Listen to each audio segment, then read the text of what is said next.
Bonjour à tous et à toutes. Aujourd'hui, je vais aborder le sujet des concours pin-up.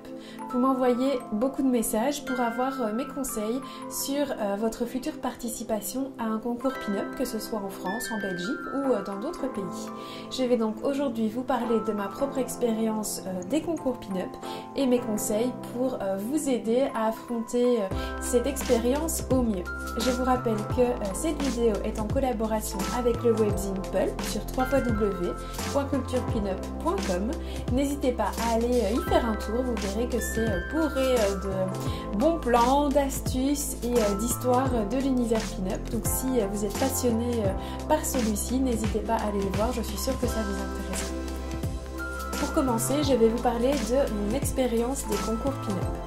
Donc le premier concours pin-up auquel j'ai participé, c'était en août 2017. Ça s'appelait le Los Amas Pin-Up Contest. Donc c'est un concours pin-up qui avait lieu lors du festival du même nom. C'était à Oui en Belgique. J'étais quelqu'un qui vivait sa passion dans son coin. Je n'étais pas dans des groupes Facebook qui parlaient de l'univers pin-up. Je n'avais pas de groupe d'amis pin-up. J'avais une amie proche qui, elle, était dans l'univers pin-up, mais moi j'étais assez dans mon coin, un peu renfermée comme ça. Donc je me suis dit pourquoi pas tenter l'aventure. Je rencontrerais comme ça d'autres gens qui ont la même passion et je pourrais voir si ce club pin-up est vraiment pour moi, si j'ai vraiment quelque chose à faire dans cet univers-là. Donc j'ai postulé et je me suis retrouvée donc avec mon compagnon de l'époque à faire des photos spécialement à envoyer pour cet événement-là. Donc je voulais envoyer des photos qui me correspondaient vraiment, qui me représentaient.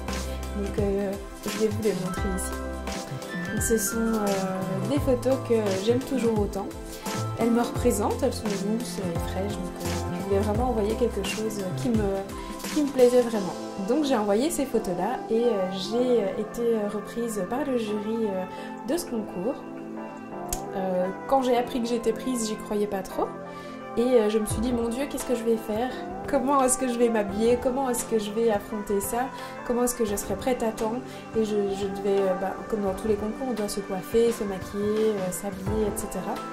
Donc l'aventure a commencé et j'ai cherché mes tenues. À l'époque, c'était une tenue de plage, une tenue de jour et une tenue de soir. Et il fallait aussi répondre à des questions sur scène. Donc je me suis retrouvée en août sur scène avec 11 autres jeunes femmes que je trouvais magnifiques. J'étais très impressionnée ce jour-là, je me souviens. Vu que j'avais pas l'habitude d'être entourée de personnes qui ont la même passion que moi, j'étais un peu dans mon coin. Donc ça s'est un peu détendu au fil de la journée, mais ça a été une très belle journée, mais ça je vous en reparlerai après dans mes conseils. Donc j'ai participé à ce concours-là et à ma grande surprise, j'ai remporté ce concours. À l'époque, je ne connaissais personne, que ce soit dans les candidates, dans le jury. Vraiment, je connaissais absolument personne. Donc, si c'est votre cas, n'hésitez pas, même si vous ne connaissez personne, lancez-vous. Donc, j'ai remporté ce concours et ça m'a motivée pour tenter un autre concours pin-up. Je suis peut-être un peu folle, mais j'ai tenté le concours pin-up le plus reconnu au monde, qui est le Viva Las Vegas Pin-Up Contest. De nouveau, j'ai demandé à un photographe de faire des photos spécialement pour envoyer à ce concours-là. Donc on a fait la séance photo. De nouveau, je vais vous montrer la photo. Donc mon but à cette époque-là, c'était de montrer ce qu'était une pin-up européenne et l'élégance que je voulais transmettre et amener aux États-Unis. Donc j'ai envoyé ces photos-là, j'ai écrit ma biographie, etc. Et là, je n'ai pas été reprise par le jury et je suis donc entrée dans une course au vote et j'ai essayé de défendre ma place autant que possible pour que le public vote pour moi.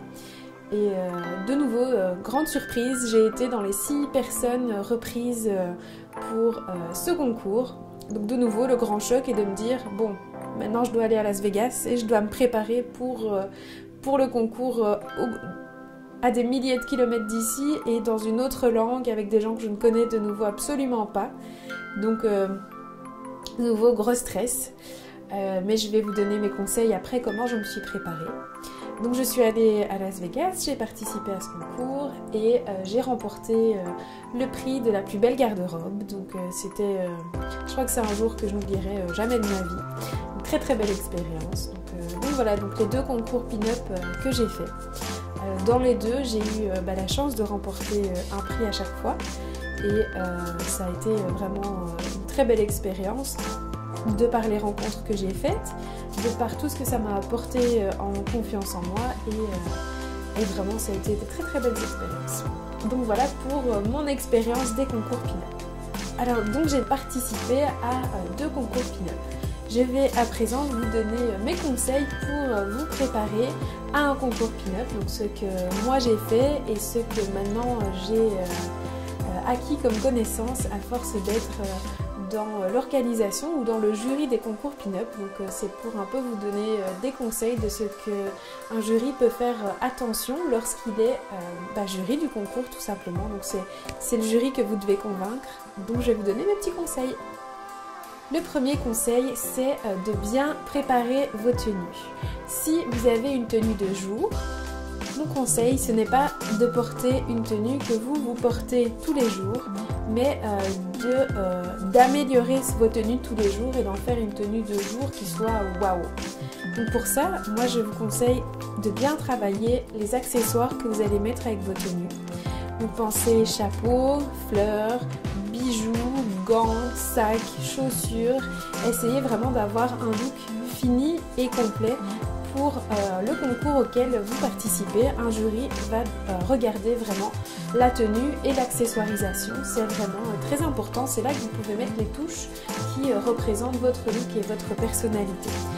Je ne vous dis pas de surcharger vos looks, mais vraiment juste de bien les accessoiriser pour qu'on voit que vous vous investissez dans vos looks tout simplement et qu'il y a vraiment quelque chose de tenue dans toute votre tenue.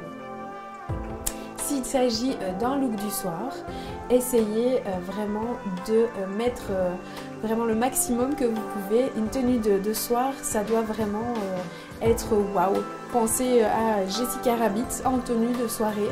On est subjugué devant elle, donc essayez vraiment d'avoir une tenue qui est subjugante. Essayez d'éviter les robes trop simples. Allez plutôt vers quelque chose dans des tenues, des tissus nobles comme du velours, du satin, quelque chose qui soit un petit peu brillant. N'oubliez pas que vous allez être sur scène, donc essayez d'avoir un tissu qui va bien accrocher la lumière, une couleur aussi qui ressorte sur scène, qui soit chic, élégante et qui ressorte bien donc avec les lumières d'une scène. Pourquoi pas mettre des paillettes pour de nouveau accrocher la lumière, accrocher le regard et avoir vraiment cet effet waouh.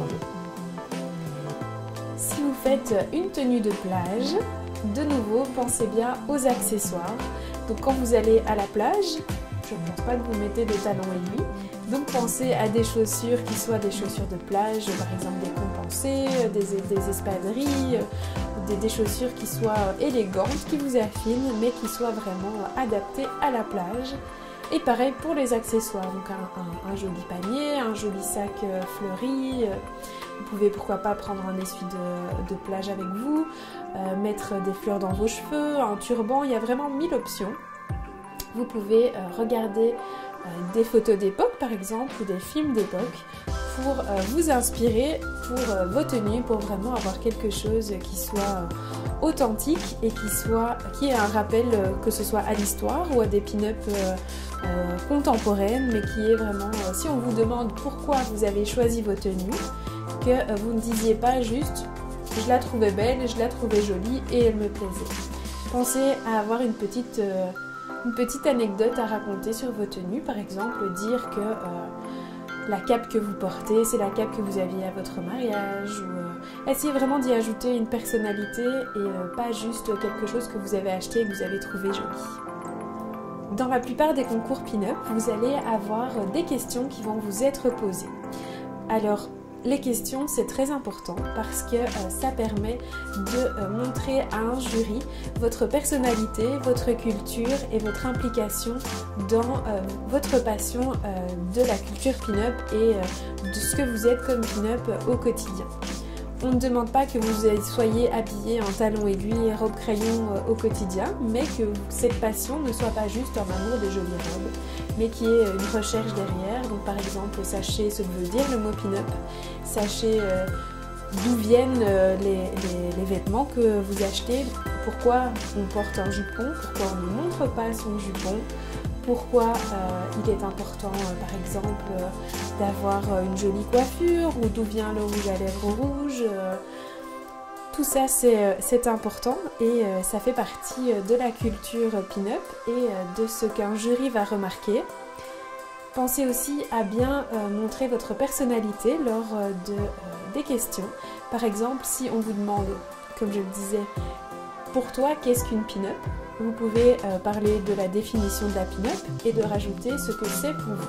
Vous ne savez pas toujours forcément la même chose, donc n'hésitez pas à développer vos réponses aux questions pour leur montrer que c'est vous qui méritez de gagner ce concours, tout simplement. Une chose très importante dans la préparation d'un concours pin-up, c'est le côté psychologique. Donc il y a des questions qu'il faut que vous vous posiez et il est important de réfléchir, comme par exemple, pourquoi est-ce que vous participez? Est-ce que c'est pour faire plaisir à quelqu'un? Est-ce que c'est pour votre confiance en vous? Est-ce que c'est parce que vous voulez prouver des choses? Est-ce que vous le faites parce que c'est une démarche dans votre vie qui va vous amener plus loin et qui va vous aider à avancer? Donc réfléchissez bien à pourquoi vous le faites. Si vous le faites uniquement comme défi et que votre but est juste de gagner, je pense que ce n'est pas une bonne motivation. Néanmoins, si vous voulez absolument gagner, préparez-vous bien et comme ça, si vous perdez, vous saurez que vous avez fait votre maximum. Ça, c'est un autre point. Si vous faites votre maximum, que vous préparez bien vos tenues, que vous préparez bien vos questions, que vous êtes bien renseigné sur ce qu'est une pin-up, etc. Si vous avez fait votre maximum, vous ne pouvez à la fin n'être que fier de vous, que vous gagnez une écharpe ou pas. Vous ne pourrez qu'être contente du parcours et cette expérience n'aura plus que vous faire évoluer dans votre passion de l'univers pin-up. Donc préparez-vous à gagner ou à perdre et dites-vous qu'au final ce n'est pas vraiment toujours ça qui est important, mais c'est tout ce que le parcours vous aura apporté. Mon dernier conseil, c'est de ne pas vous comparer aux autres filles du concours. Nous avons tout un parcours de vie différent et donc une vie de pin-up différente. Vous avez peut-être commencé à vous intéresser à l'univers pin-up il y a quelques semaines ou quelques mois ou quelques années. Selon l'expérience que chacune a, elle va apporter quelque chose de différent dans ses tenues et dans sa présentation lors du concours. Donc essayez vraiment de ne pas vous comparer aux autres et de juste faire vous votre maximum pour être fier de ce que vous présentez devant un public et devant le jury. Et je suis sûre que ça se passera très bien si vous regardez vraiment votre propre expérience. Et voilà mes quelques conseils pour vous aider lors de votre prochaine participation à un concours pin-up. C'est difficile de donner des conseils puisque je ne vous connais pas personnellement, mais j'espère que ceux-ci auront pu vous aider à mieux préparer votre participation et à vous détendre un petit peu pour votre prochaine participation donc à un concours. Si cette vidéo vous a plu, vous pouvez bien sûr la partager ou aller voir nos autres vidéos sur ma page YouTube, donc Mademoiselle Gisèle, ou sur le webzine Pulp sur www.culturepinup.com. Vous pouvez me suivre ainsi que Brice qui filme ces vidéos. Et donc nous suivre sur nos réseaux sociaux Mademoiselle Gisèle et Studio 7. En attendant, on se retrouve lundi prochain pour une prochaine vidéo. Très belle semaine.